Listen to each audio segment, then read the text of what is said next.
Now getting into what kind of Squark does, and I have to put this level on automated machine learning.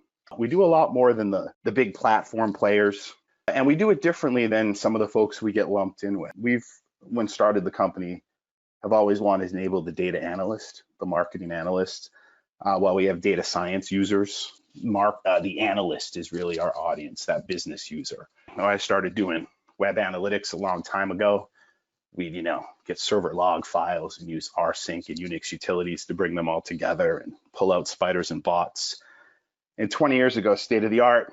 Now you get a Google Analytics tag in minutes, better analytics in 15 minutes than we could have done back then. When you think of Cognos, BI platforms years ago, would send in engineers, big old labor activity to get that stuff up and running.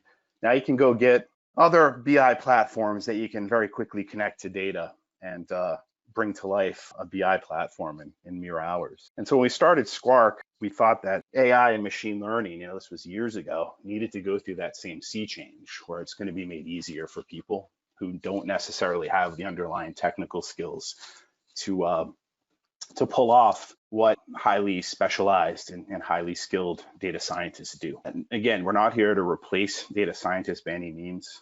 We have some of the what I like to consider the best using them. We're using Squark right now. We augment the data science and provide for smaller companies who don't have that rich ability to invest, the capability to get there very quickly. So we have this connect, learn, model, act metaphor of connecting your data to Squark. There's various sources we support. Fundamentally, we'll take in data in CSV. So for us to write connectors, it's a really low-hanging fruit. Doesn't take long at all. And we have a set of connectors so we can ingest data from various sources, including some leading BI and CRM platforms, as well as the other major players in the marketing and tech ecosystem and data ecosystem. The idea, of course, Squark is part of that ecosystem, not a terminal endpoint. And when we connect with our Squark and our AutoML, we authenticate, OAuth to whatever scheme is necessary, and we maintain that connection, right? So that we can start to ingest and scan for data that we want to pull into models. We have a learning process that begins with a data preparation step after ingestion. We like to call it data detailing because we're not trying to do what the traditional data prep companies that have been acquired recently are trying to do. We're really looking to change the data that is loaded into the platform in a way that makes it sing for the different algorithms and models that we begin to generate on the data. So we do things like feature selection, right? So we'll look for multi-collinearity and correlations between features and reduce them. Oftentimes in machine learning, you may have imbalanced classes, so we do minority oversampling techniques to handle imbalanced data. We engineer features using transformation and imputation, sometimes encoding, binning, flattening dummy data. It's a large part of our underlying IP where our factorization machine, where we start to make the data work better, not just for the algorithms, but for the overall outcomes that we're trying to go for. We do this automated, so we make a lot of decisions internally that sure we could expose in the product. But again, we're not trying to create a video game at Squark. We're trying to create a capability that gets people in and out of the tool so they can take action and make money, not spend a lot of overhead and time playing with software. So once we've uploaded or connected to your data and we've begun our data detailing and prep and our feature engineering and selection process, we hold out some of your data, 20 to 30% as a holdout. Whereas we start to automatically hyperparameterize different models using different algorithms, we compare the outcome of each model we iterate to our holdout, and we do what's called validation, and we do cross-validation. The idea there being we have a series of different algorithms being hyperparametered such that they compete against each other, they iterate over time, and they reach a local optima, and we use the best one for prediction, though that can be controlled. But depending on how long we let the system run for, we'll have models that will come back of acceptable quality and even extremely high quality, within minutes. We have customers running thousands of columns, millions and billions of records. So we've figured out how to scale this, thanks in part to our partners over at NVIDIA Inception, who I always like to throw out there. We go through this optimal model selection process, and then we do some other stuff that enables us to generate predictions directly within the files that you upload. I'll go through the two different files we take as formats when we connect or a training and a production file in the next few slides as we kind of walk through examples of this. And then this idea of acting, right, where we export the data for deeper integration and automation. We've also been making a lot of inroads in our labs with model explanation capabilities so that we get deeper into the decisioning and why the predictions and the outcomes we expect to occur would be occurring. So the idea is, right, you bring it in from sources. We do our proprietary blend of automated machine learning, and then you act on it by taking those predictions and those outcomes and pushing them to source systems. Even round tripping. We have a really tight integration with our good friends over there at Doma, where I believe we're the one company that's allowed to take data for any of their customers in any of their industries, I might add, out of Doma, run in their auto model, return it back to Doma in minutes. That's by far the most capable and most forward-thinking AI application on that platform. And we can do it for a lot of others as well. So I was talking about the two data files that we use to run this. We call them the training and production data. So the training data, because this is supervised machine learning, is historic data that is labeled. It has known outcomes. And I'll show you a bunch of examples very soon. And it's structured data. So the data is in columns. Each row is a record, doesn't have to have an ID, we'll auto ID it. Each column is an attribute, which is, in machine learning parlance called a feature. And if you start to think back to business statistics, one of those columns is going to be your target. Maybe it's the column that says this customer churned or not, or maybe it's a number that you want to predict or forecast. That would be considered the target. And then you have all these other columns that you believe are predictors of that target, right? Your independent variables predicting your dependent variable. Fundamentally, that's what a training data set is. Getting to that training data set, obviously is part of what's necessary. And we help you with that with our data preparation capability and our ability to connect to those other systems to be able to arrange the right training data. Of course, we can also provide support around that, which can sometimes be necessary. But the automation in the ingestion data prep can be powerful. And for lack of a more sophisticated way to say it quickly, the machine learning starts to, see the data relationships and see the patterns. I recognize those patterns that can then be applied within the same feature space on new data. And that production data is that data you want to predict in. So take the churn example. I think it's so easy to understand and everybody talks about churn and you can do it with AutoML. But that churn data set is historic data and it might have it will have a label with churn or not churn in all your customer data, and your production data would be the data that you want to predict on. So let's take a look at what example training data looks like. This is binary training data, and this is a customer record from telecom. This is real data. You can see that each row is a record. So this is customer 7590, and she's a female and bought her telecom service at a partner, has various enumerated values of yes or no as to what features she bought of this telco's product bundling. And you can see her types of payments, how many months she's been a customer, how much she pays per month, her total charges. And because this is training data, we need to have a label. So this is a churn label, a 0 or 1, could be yes or no, could be red or black, could be Eric or Judah. The label doesn't really matter. It's just that binary opposition we're looking for, which is easiest expressed with a 0 or 1. So we want to learn from this data to predict on the same customer records for new data, for new customers, right? That's all you need to start off a automated machine learning run with a no-code solution like Squark. Simply training data and then the data you want to predict in that has the same feature space. If you have other columns in your production data, we exclude them. We only obviously learn on the data that you upload for training. In that multi-class example, this is the same data set. The power of an automated machine learning solution from this one data set I can build so many models to predict different things that may be of value to the different stakeholders. So in this case, maybe I want to predict what contract type to offer to a customer. Or notice how this is a 3-class label. Or for the payment method, maybe there's 4 classes there. I want to suggest an offer to switch payment methods. Who would be more likely to move towards an automated credit card for a payment?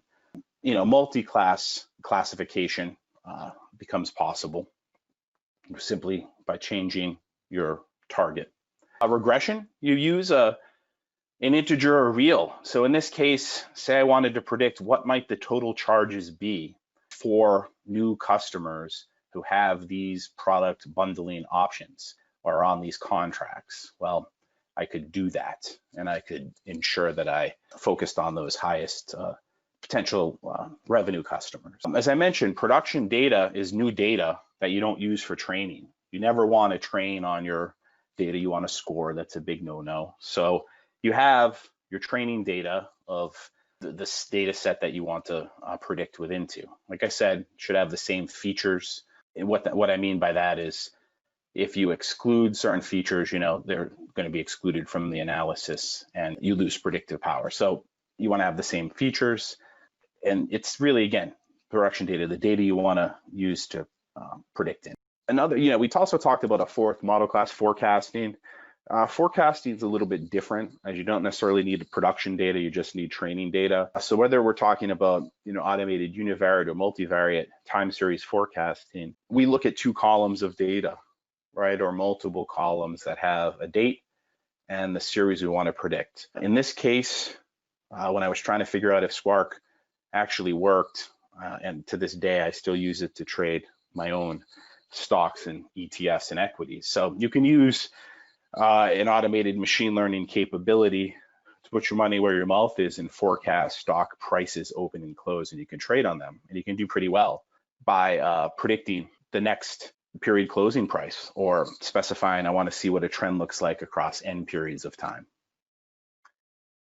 So that's what training data looks like for an automated machine learning system across different model classes: binary, multi-class, regression, and forecasting.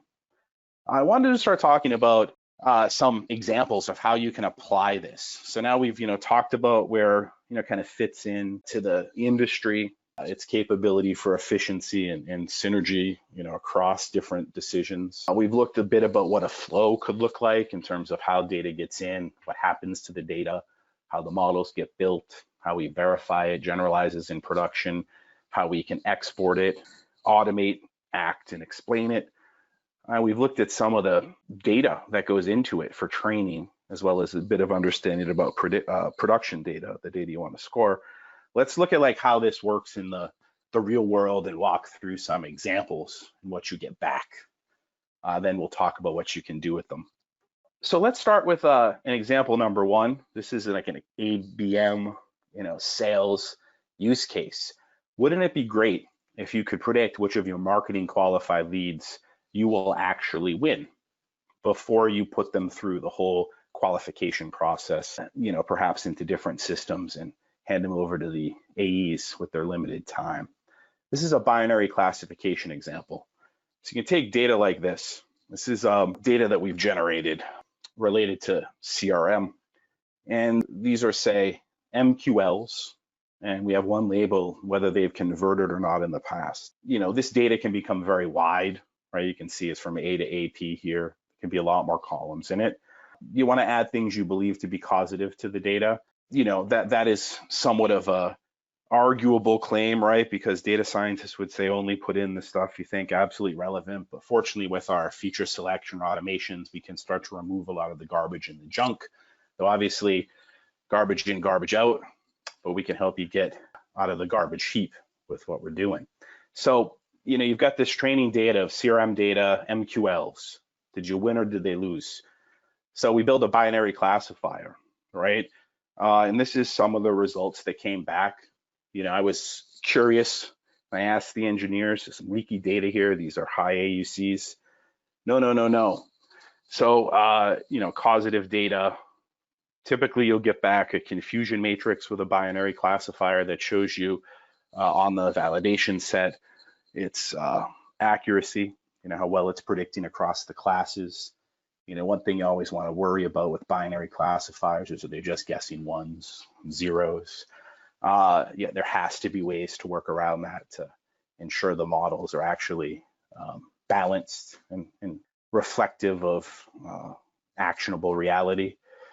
You get things out like variables of importance. So out of that data set, we start to see which of those columns, in this case, we can get to the feature level 2, and I can demonstrate that a little later, are most predictive, are most influential to the outcome.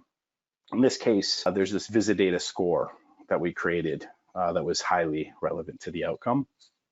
And what you get is a prediction off of this model creation process and understanding of the variables is your production file. And this is kind of where the money is, right? Appended predictions onto your data that you can send to other systems for automation. So in this case, we're predicting that these particular MQLs, these ones, are likely to be 1.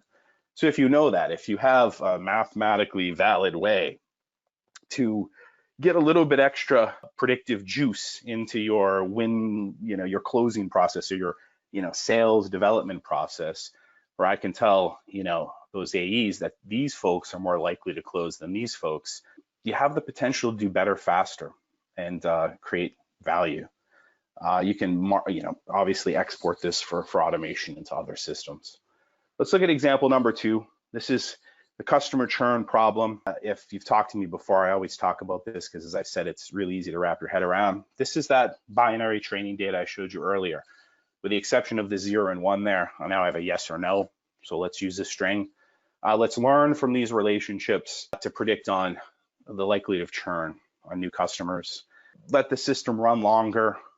Different model classes will kick in, trees, ensembles, gradients, deep learners, things like that. We might have built, hundreds or thousands of models in the background. These are the top performing models of the model family. We use the best performing models and model families to start doing some stacking for ensembling. And, when you look at a data table like this, it makes a lot of sense to data scientists. We tend to rank our model based on the area under the curve. The higher, sometimes the better. And we're able to let the user determine the model to run. So in this case, we're running the stacked ensemble, and it's got about 70% more predictive power. I think if I included the confusion matrix on this one, the error rate was in about 18 or 19%. And these runs take about 2 minutes. So we're building these validated, cross-validated models of high quality within minutes after the data is connected, and then allowing you to automate very shortly thereafter. You can start to see in this churn example that the month-to-month contract, looks like a little feature engineering kicked in there. The month-to-month contract is the highest variable of importance causing churn, followed by how long they've been a customer, how much you're charging them, right? So when you start to think about data can't tell you why, I get that meme. I recall when it started up years ago. But with machine learning, you can start with mathematical veracity to begin to answer why. Why is because you're offering a month-to-month contract, right? So you end up getting churn predictions. So this customer over here is more likely to churn, 72% likely to churn than these other customers who are very unlikely to churn. So if you know your customers have the propensity to churn, you can do predictive churn prevention, right? Give this to that VP of customer success on Monday morning as they're trying to action on which customers to talk to by the week. Use it in a BI system to cut this data by revenue, account type, sector, industry, whatever fits your fancy. Here's another example. Let's use regression to predict lifetime value. Here's some CRM data. There's lots of it, lots of it's hidden. We have this CLTV column in the data. Let's use this to predict what might the future CLV be on the customers that we haven't learned from. And so in this case, the results for an automated machine learning technology can look a little different. Different tools will use different algorithms right? In some AutoML capabilities, you'll see SVMs in there. We have reasons why we don't use them. But you see here models ranked by mean average error and mean deviance. Again, data science statistical measures that allow us to understand the power of the regression. You can see that, even for regression, right? You see the general linear kit here. It can be beaten by newer techniques to the same old regression problems. And you can see variables of importance, right? In this case, the recent deal amount, various companies are associated with high lifetime value, which makes sense. And you can use that for predictive customer lifetime value forecasting. So again, if I know these customers are going to be the best, they're going to be the highest value, let's go after them in an automated fashion. Next, I want to look at which campaign should be sent to convert to MQLs. This is a multi-class example. Here, again, CRM data. I have offers I've sent out. I know the offers that have been responded to positively by these folks. So I want to use multinomial classification to predict the probability of new customers to respond to my offers. I do it. In this case, we get a mean class per error metric and some other statistical measures that ensure us of the utility of the model we create. We see the variables that are most important to predicting the outcome we're shooting for, and we know immediately which offers to send with the probability of the offer to be received or to be responded to, and the probability of the offers we didn't send and their likelihood if we want to follow up, right? Maybe we send offer 1 first and offer 7 second, right? You can start to automate touches across the journey in a predictive way as well. So predictive campaign offers and journeys is a pretty cool one-to-one use case. And example 5 for time series, again, taking those bars, the bar ending time for a price forecast for an equity. You can start to price it out over time, detect early search protection, using things like ARIMA and SARIMA and Profit, which is Facebook's open source model that we like to use. And you can send that for trending or use for automation. Finally, taking action with the results involves distributing the data to other systems. And we can do that in a flexible and nimble way to power these automations across the MarTech ecosystem. So we have this, action beats insights. How? When you have, in AutoML embedded into, quite elaborate processes, you can do better with machine learning and data science faster. So connect, learn, model, and act. From a marketing perspective, these, sometimes very expensive, untouchable in some cases, use cases become instantly available at your fingertips with same-day success. We've got a bunch of customers at this point, including some larger ones as well as smaller ones, with case studies we're happy to share that shows that this stuff works in production and drives business value through predictive action and personalization. So Squark is AutoML in action. Again, our vision was to put AutoML in the hands of analysts and consultants. That's a predictive capability for all analysts and teams. The idea is to augment human decision-making with machine intelligence in a way that provides for businesses with a high ROI, time to value, production ready, that scales with the data science team built in for businesses.